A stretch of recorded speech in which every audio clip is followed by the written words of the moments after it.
Good morning, my dear brothers and sisters, and welcome to all pilgrims who come to the Manila Cathedral as part of their Jubilee of Hope. We heard the gospel, and people, especially the scribes and Pharisees, were wondering, why did Jesus choose a sinner to be one of his disciples? Why did Jesus choose Levi or Matthew, a tax collector, who at that time was considered a sinner like prostitutes? Why did he choose this kind of people? Siguro sabi nila, pipili lang, hindi pa pumili ng maayos. Di ba? Pipili lang, hindi pa pumili ng maayos. Parang iba, no? Okay, maghahanap ng boyfriend o ng girlfriend, hindi pa pumili ng maayos. Pero bakit nga ba? Why? Well, at least I'll give you two reasons, possible reasons.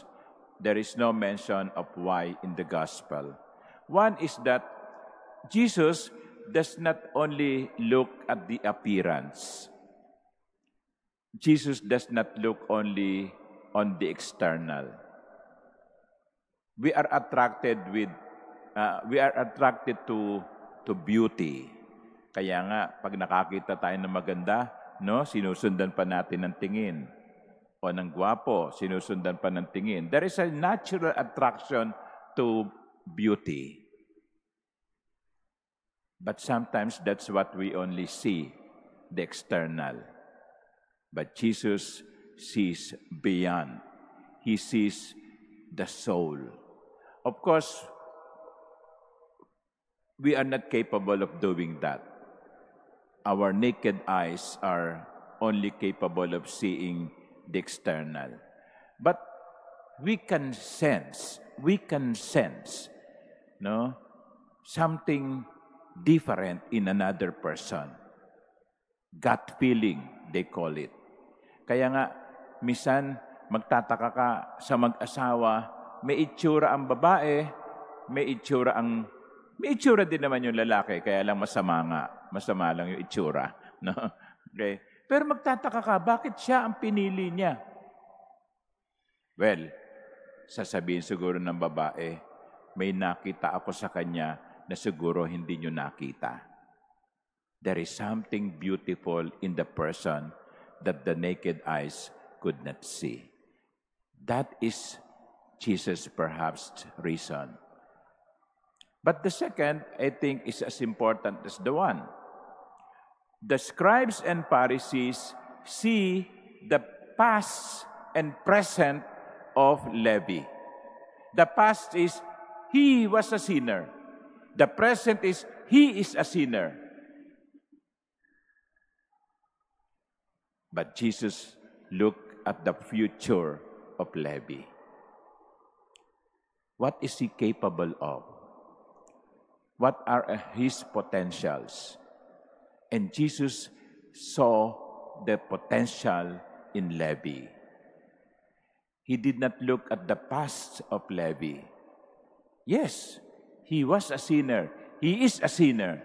But there is a potential of being a saint. Sabi nga there is a past in every saint. There is no saint without a past. But there is also no sinner without a future. Ang lahat ay may kakayanan na magbago at magpakabanal. Huwag nating tignan yung kanyang nakaraan o kahit yung kanyang kasalukuyan. Tignan natin yung kanyang potential. Para sa atin, siguro para kay Jesus, hindi na mahalaga kung ano yung nakaraan mo. Ang dami niyang ganyan no? Yung babae sa balon, si Pedro, no? Matapos siyang itatwa, no? Hindi na niya tinignan yon.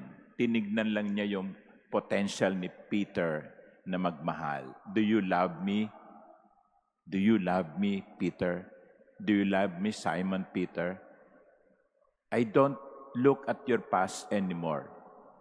I look at your potential. And so, my dear brothers and sisters, those are possible reasons why Jesus chose a sinner.